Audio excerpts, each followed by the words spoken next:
The envelope was thick, cream-colored, with embossed gold lettering. It smelled of expensive perfume and entitlement. Inside was the invitation I'd been expecting and dreading. You are cordially invited to the Whitaker family reunion location. The Whitaker estate dress code, summer formal date. July 9th, I stared at the words for a long moment before slipping the invite back into its envelope and placing it beside the others I had received over the years. I had never attended, not once. But this year? This year was different. This year, I had a reason to show up. For most of my life, I was the invisible one at family gatherings, or rather, the one they pretended was invisible. The girl in hand-me-downs at Thanksgiving. The woman who came alone to weddings. The one without a real career, according to Aunt Lorraine, because real careers didn't involve jeans, zoning meetings, and late nights with city planners. They never asked what I was building. To them, I was just Kira, the poor Whitaker, the one who never made it. So I arrived at the estate 30 minutes late on purpose. Late enough to be noticed, early enough for the champagne to still be flowing. The driveway was still gravel like when we were kids. But the cars had changed. Mercedes, Teslas, even a Porsche. I parked my modest hybrid down the road and walked the rest of the way. Kira, someone drawled. Aunt Lorraine, pearls gleaming in the sun.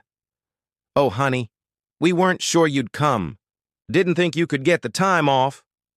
Managed to fit it in, I said smoothly. Still working for that little consulting thing? She asked vaguely. Still at it, I said, leaving out the name of my firm. Uncle Gerald raised his glass. Look who finally made it, the prodigal niece returns. It was all fake hugs, air kisses, two bright smiles, judgment hiding behind their eyes, scanning my plain navy dress, my Target sandals, the simple bun in my hair. Then came the inevitable moment. Lunch under canopies, wine flowing. My cousin, Harper, leaned in, sugar-coated and sharp. So, Kira, she said, are you still renting? I am, I replied, taking a sip of iced tea. A cousin laughed. You're what, 35? You've got to build equity sometime. Exactly, Harper said, adjusting her diamond bracelet. The market's crazy, someone added. If you don't own already, you're stuck. I looked around the table. Comfortable people. Confident.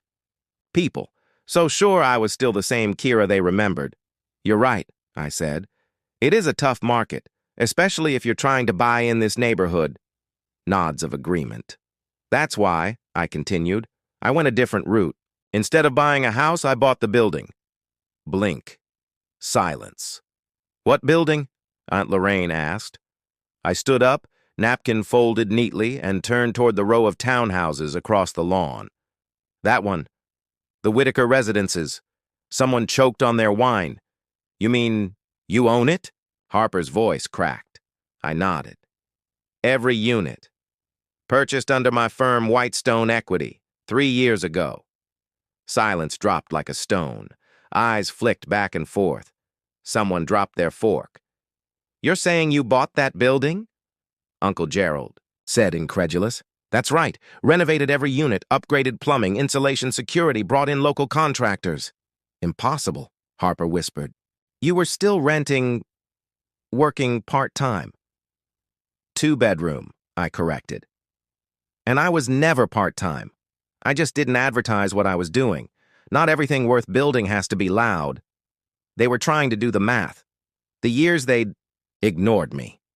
The stories they'd never asked about. After my divorce at 29, I had nothing but an idea. I studied real estate obsessively, took classes, shadowed investors. By 31, I bought a duplex, lived in one side, rented the other. Reinvested every cent. Built in silence. While they vacationed in Tuscany, I walked construction sites in steel-toed boots. Why wouldn't you tell us? Aunt Lorraine asked, now accusatory. Because the second I did, it would have become a competition. Or a joke. Or worse, she scoffed. You laughed at me for renting, said I was wasting potential. Not once did any of you ask what I was working toward. We just assumed, Uncle Gerald said. Exactly, and I let you. Because building in silence was safer than building under your microscope. So we pay you rent? Harper asked. Indirectly, I said. Through my management company. A realization settled across the table.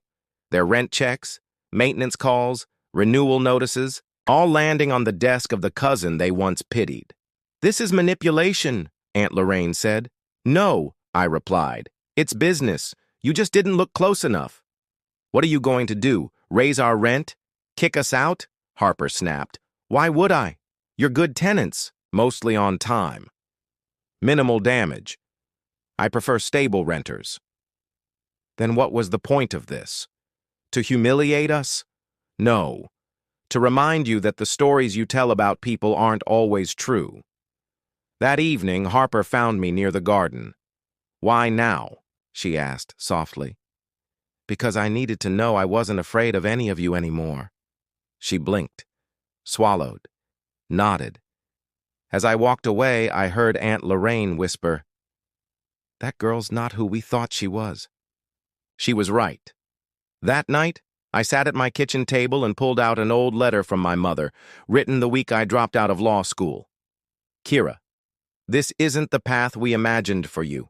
Be careful not to waste your potential. She didn't understand. No one did. But potential, I had learned, isn't about degrees or titles. It's about resilience, and mine had built something real. The following Monday, my assistant Damien placed a coffee by my laptop. You good? Still processing, I said. But yeah, I'm good. Well, the Whitaker residences hit 91% satisfaction. Looks like you're humble. Life is working out. I smiled. Later, Harper emailed me. Can we talk? Curious, I sent a meeting link.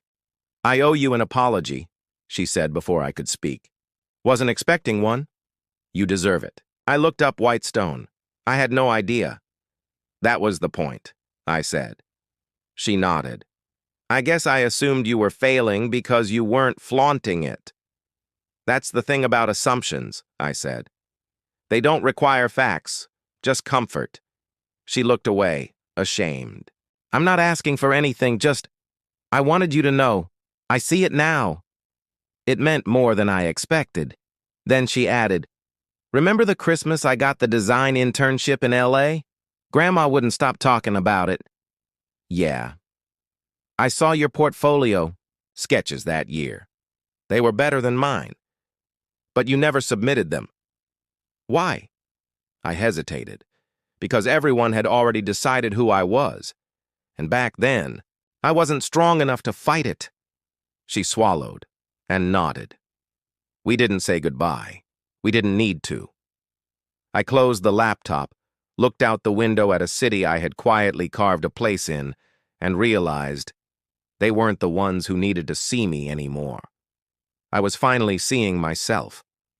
A few days later, I returned to my old apartment.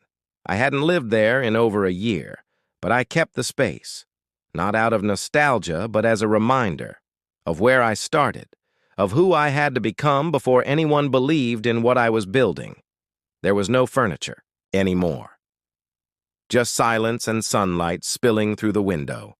I sat on the floor, opened my notebook, and wrote on the first page, Build for people, not pride. Legacy doesn't live in the name on the deed. It lives in the lives changed inside. I leaned back against the wall, let the quiet wrap around me, and exhaled. I hadn't done any of this to prove them wrong.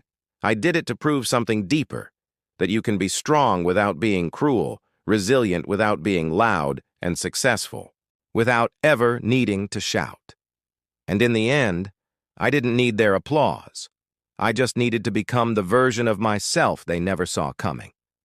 The one who built her future brick by brick, quietly and completely. The girl they underestimated, she, became the woman they now ask for advice. And she's just getting started.